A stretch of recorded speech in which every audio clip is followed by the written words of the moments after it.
All right, so there's another YouTuber that gets all the views. His name is HBomberGuy's, the one with is dressed like a banana in his thumbnail. And he made a video that was, that was all the rage last week. People are still talking about it. Yeah, it's got like 8 million views. Yeah, this has turned the internet upside down. Everybody, anywhere you go, is talking about it. Well, let's join them. Let's bandwagon. Yeah. It was a 4-hour epic. The video is called Plagiarism and You, tube. And it's him, popular video essayist, HBomberGuy, going through, 4 or 5 major examples of instances of plagiarism on YouTube, including our friend Bimmy. This leads us, as all things do, to the angry video game nerd. Some inside baseball, he is a fan of BoxMac and has been for years. He's reached out in the past to me. And last year we were chatting, and I told him, I was like, well, it seems like we're people watching us about AVGN now. And he was like, oh yeah, weren't you the ones who discovered the plagiarism of Bimmy? And I was like, no, it wasn't us, but we were tagged in the first post about it to make a video. So it's 4 hours. So the first 2 hours are the first 4 people, and they kind of all get relatively short snippets. James, I think, was the shortest. I think James got all of 10 minutes or so, or maybe 20 or something. And I was hearing from there's some people saying that he didn't tell the whole story, and I was like, I thought he told the whole story about Bimmy. That's the whole fair thing. It's a great dissection of I don't know where to start. It's like I found it, first of all, I kind of delighted in listening to the examples of the plagiarism from all the various YouTubers that he profiled. The first one was actually my favorite. This Philippe or whatever from IGN. Yeah, Philip Mewson. Because I used to listen to Nintendo Voice Chat and so the Nintendo podcast on IGN. So I'm pretty familiar with all the people who come and go from the Nintendo team at IGN. And so when they brought in this guy, Philip, he was like a YouTuber who did he got subscribers by giving away Switches and stuff and doing kind of clickbaity stuff like that.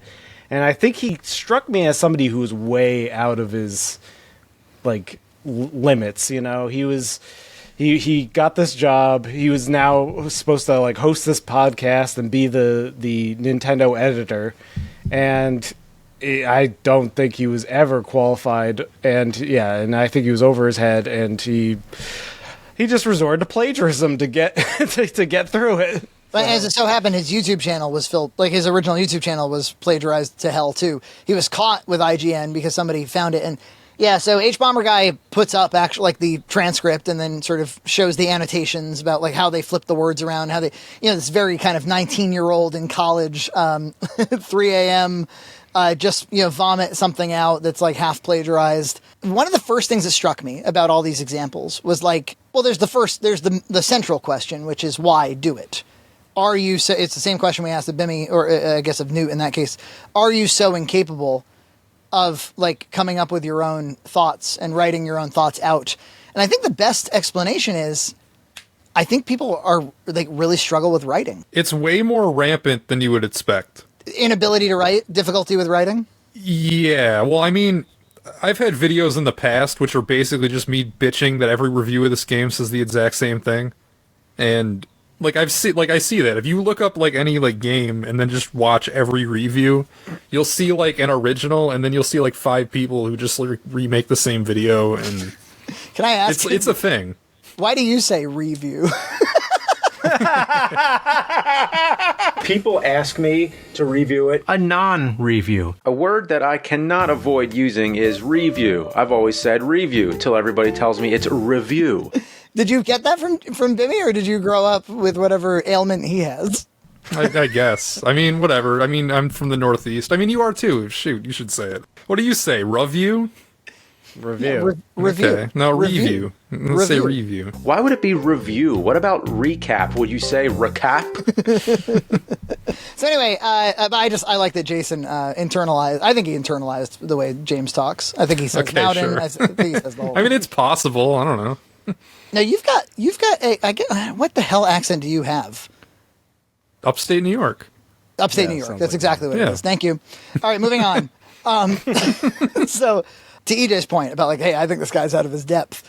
The thing I was trying to explain we were watching Home Alone the other day, and Gloria was like, "Why are the burglars so stupid?" And I was like, "Well, Yeah, she wanted to know why they didn't come up with smarter ideas for how to avoid the traps and stuff. And I was like, the thing about being a criminal is you kind of have to be a little stupid to do it in the first place, you know? There's such a thing as a smart criminal, but most of the time, if you find somebody committing some kind of crime out in public, probably we're talking about a low IQ person. Smell that? Yeah. You know what that is? Fish. And so you know, somebody gets caught red-handed, basically, you know, there's mountains of evidence that like you plagiarized. And it's like, okay, what's going to be your defense? I think when you're just dead to rights, like I think your only option is to cop to it. And maybe you can make an appeal about like, oh, it's just that I've been so stressed lately. You know, maybe you could do that. But no, he's like, I didn't do it. It was kind of like the Bimmy explanation where he was like, I think maybe like some shit got mixed up. I don't know. Who knows? Some notes. And then he's like, HBomberGuy points this out. I just love this. I can't get enough of this. He's like, but if I did do it, this is the only time. Oh, yeah. Yeah, like, oh, come on. Leave that part out, you know, while you're lying to us all. And then he has the gall, Philip. He's like, and if, you know, look, if you think I'm a big plagiarist or something, and you wanna go look through all my videos and look for plagiarism, go right ahead. Oh. What do you think Reddit does? That is like living in the inner city, and you like get on like a megaphone and you go, I have the most secure house in the whole city. It's unbreakable. You know, you're just painting a target. So of course they found a million examples. So yeah, I guess the guy, I mean, this is why AI, you know, prompts and writing are so popular. It's why Grammarly is so popular. I don't think people can like get the juices flowing and start drafting something with their own words. And when I got that big break with this awesome gaming company, my insecurities were amplified by like 10 million because the audience was bigger and the expectations were higher. I really wanted to do well, but I was also really scared of saying the wrong thing or putting out a bad review. I think they really struggle with it. And I find it HBomberGuy actually addressed that. He was like, some of you out there probably are like, why not just like put your hands on the keyboard and just spell out your own thoughts? He's like, and if you're thinking that, maybe you're a practiced writer. If you're not a practiced writer, it's actually a skill. It's hard. Yeah, and it's hard to verbalize your own thoughts. It's hard to write them down.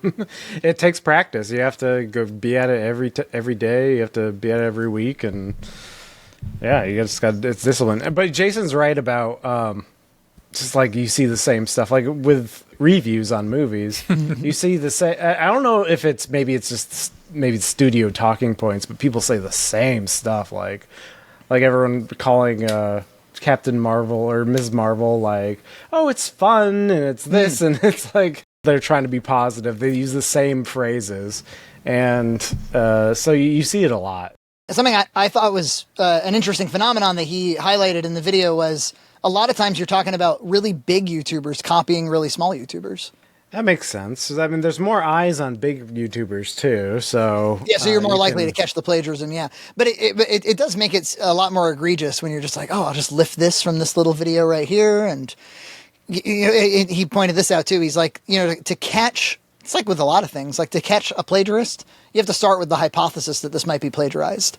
You have to start with some nugget of suspicion, something that makes you look into it. Like in the case of the 28 Days Later thing with James, it was like, why is James banging on about 9/11 right now? A guy who famously avoids politics and serious real-world events in his videos suddenly started talking about how the film reminded him of the horror of 9/11? And when seeing the film today and being put into that time period, you can't help but think of 9/11 and all those TV images of Ground Zero and Baghdad being devastated by war. Then he did it in his book and made fools out of all of us, so...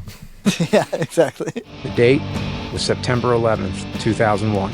Yeah, I used to always, when I would watch Breaking Bad, I was always thinking about, like, what it was before the last season aired. I was always wondering when Hank, the brother-in-law, was going to capture Walt or realize that Walt did it. And I used to always think, that's such a smart show, and they track the characters so well. I used to always think, well, all it would take, actually, is just to get Walt on his radar. It would just take a suspicion. It would just take an ounce of suspicion. Just something that makes him entertain the idea Because right now it's just like it's an unthinkable idea that your brother-in-law teacher would be linked to all this criminal activity. But as soon as and sure enough, as soon as he just was planted a little seed, he was like, oh my God, just pull on that thread. And that's what a lot of these cases were. I'm going to use a few relatively well-known examples you might have heard of already, and some new ones I found just for this video. I could even ruin some of your favourite YouTubers for you. Apologies in advance. And then as the video went on, deep into the 4 hours, and he covered one called Illuminati, a YouTuber who was kind of just wholesale reading from a different documentary for her VO. In 1989, he was caught up in a bizarre lawsuit with the Food and Drug Administration, which told him he had to stop injecting his autistic patients with blood products. Same with Internet Historian, actually, was doing the same thing for this thing about caves. People are really torn up about that because people liked him. I've seen people are like heartbroken, or they're like still defending him, or like people really don't know how to feel about that one. Yeah, he's so huge. I thought it was interesting how all of them. Isn't it always so compelling to watch somebody try to get out of something, try to escape prosecution, in effect? Yeah, because I guess that particular video for Internet Historian, people have been saying in a more underground way that it was plagiarized, and just watching him kind of like dip and dive and try to get out of this one without ever acknowledging it. He took down the video, then he put up like an HD remaster that had it like totally reworked, but he couldn't rewrite the script from scratch because that would be an admission of guilt too. So he kind of had to just change it that much more. He made his own video shitty, and people noticed that. Yeah. Like, would he have been better off just leaving it down? Well, if you leave it down, that's kind of peculiar too. But probably that would have been the better move, where you go, "Oh, I take lots of videos down." Well, he did. He put it up unlisted. So like, yeah. So it existed, but you needed the link, so you had to go out of your way to find it. All these little things that kind of imply guilt. It's fascinating. But the wholesale like reading of this Illuminati character. Her whole thing was like, no, I didn't fucking plagiarize because, she's like, I read from some other documentary, sure, but like somewhere in the description of my video, I mentioned the existence of that documentary. She cited it, so it's like it's not really a citation. Like you're not kind of disclosing to the viewer as they watch that like, okay, this is actually lifted. I'm reading from. You're supposed to make it clear that you're citing. Her deal is that she's a long-form video essayist that posts multiple videos a week, and like his point was that's not possible unless you're just ripping it all off. Maximize your profits by making a video every other day. How do you write that much material? You don't. So that's an interesting thing too. Is like, is the content mill, is the upload schedule thing? Does that kind of incentivize this bad behavior? I think so. Yeah, I mean, in her case, yes. Yeah, I listened to a podcast called Crime Junkies, and they got into a plagiarism scandal. I think they kind of brushed it off as like, oh, we just didn't cite our sources correctly, and now when you listen to their podcast, every time they say anything, they're like, according to like this source, according to this source. Like they now say it in the podcast like all the time. Do you think it's because like HBomberGuy put everybody on blast? No. This was years ago, but they got caught. They got caught lifting stuff without citing, and now they cite everything. So they're more. It's more obvious that they're kind of an aggregate of like crime drama instead. This video may have. I mean, just James alone. Like, how many more eyes did he put on that scandal that they had otherwise kind of covered up? I know. Yeah, it's 8 billion and plus views and counting. Yeah, like you got to wonder how many people are out there like reworking a script that was in progress today. And be like, I better actually write it and not plagiarize it. Yeah. I have no idea why anybody thinks that they can get away with it in today's day and age. This has kind of opened a floodgates, because I've seen other videos since the HBomberGuy video coming out accusing other like things of plagiarism, like other channels. Like I've seen multiple videos get recommended to me. I haven't really taken a dive into any of them, but yeah, maybe it's kind of popularizing. Yeah, the people are just looking now. Yeah, well, that's good. It should not happen. But at the same time, I view ChatGPT as kind of a plagiarist. Yeah, you know? It's a plagiarist machine. It's a plagiarist machine. And so We were talking recently about we got kind of into it about like AI video. We were talking about slobbing out, and somebody was like, "Well, eventually, you know, AI will be able to edit your videos for you." And I'm just like, you know, I'm noticing in the vendor space, everything that's a GPT type product is like AI assist. Like maybe it could like source your clips, maybe it could arrange your clips in kind of a first drafty kind of way, and then you can refine. I'm sure it will do a lot of that, but this notion that it's going to edit like Frankie Frayne, I don't think so. I don't fucking think so. We're a long ways away from, I think, AI video editing that will be useful. It'll make you slop. It'll make you slop. Yeah. Yeah. And some people might like the slop. They'll eat the slop. But that's what it's going to make you. Well, all it does, like, AI is making videos today. They're just terrible slop. Yeah. And the thing that always strikes me is, you know, I'm sure that the most amount of AI video that you see is on things like TikTok or Shorts, and where it's just like pumping out like the, you know, auto transcribed popular clips with dynamic transitions. You know, so just utter like vomit. And people watch that stuff. And have you noticed that like YouTube copyright has kind of, I feel like when it comes to Shorts, like has gone by the wayside. People are just uploading 30 seconds of just a totally copyrighted clip and then them going like, yeah, that's true. You know, like a little reaction at the end, and that's it. Well, YouTube has been effed with this whole reaction thing for many, many, many years, where you can just like put your frickin' face in the corner and then all of a sudden it's transformative because it's not, you know, the content is like what you're adding to it or whatever. When that's not true. I've never thought that was true. Well, I'm just confused because if I did that, if I played a scene from Lord of the Rings and I put my face in the corner and was talking about it, I guarantee you it's going to get flagged. Well, some things they're more strict with than others. Like Lord of the Rings, no, you're not getting away with that. Isn't that like a thing? Like Twitch people just watch like somebody else's YouTube video and barely comment. Yeah, I mean, this was a huge controversy over multiple sniper wolf like recently, right? Yeah. This was a thing. Like everybody was acting appalled that all she did was take other videos and add nothing to them and make oodles of money off of it. Seemed like they were pissed because they had reason to believe that, you know, she was like really tightly integrated with YouTube. And then I guess Jack's Film called it out. Seeing YouTube and VidCon boost this kind of activity is so disheartening. It sends a terrible message to creators, and that is, don't create, steal. And then there was some doxing that she did of him, and YouTube wasn't really responding to any of it. But my point is that eventually AI is going to do all this nefarious shit on its own, and people better be prepared for that. I was thinking about like, did you guys? I don't know if you saw it was going around for a couple of weeks there. An AI girl. Hello world. My name is Anna Indiana, and I'm so excited to share my music with you. They were like, AI created this image of me, and it created this voice, and it has written this song, and it's decided on the key, and you know, and then it sang like a pop song about like this town's unfair to me or something, and it sounded like a generic pop song, and like maybe the sort of thing you could play on the radio. That's why it went around, and I thought. It probably could get to the point where it can make a Taylor Swift song, I think, in not so long from now. AI is scary because it can make things good enough that you can pass it off like that, and you really need to be discerning to like see through and realize that it's not. Because if you don't question it, you'll just be like, oh yeah, that's just a thing that exists when...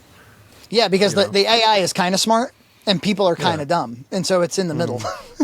But it made me wonder, like, could an AI release music and people would listen to it? Would they want to just consume the content because they like the music? Or as soon as they find out there's not a human being behind this expression, because I believe that art, there's a lot of, you know, you get heady about, well, what the fuck is art in the first place? If, you know, if AI generative images are art, you know, I actually have heard people argue, they're like, well, the person writing the prompt is the artist. I'm like, get the fuck out of here. No. Well, AI music first has to achieve the level of like mindless background music that you put in stuff because it's like free to use. And then maybe it can reach a level of like, we're going to go out of our way to listen to this because we enjoy it.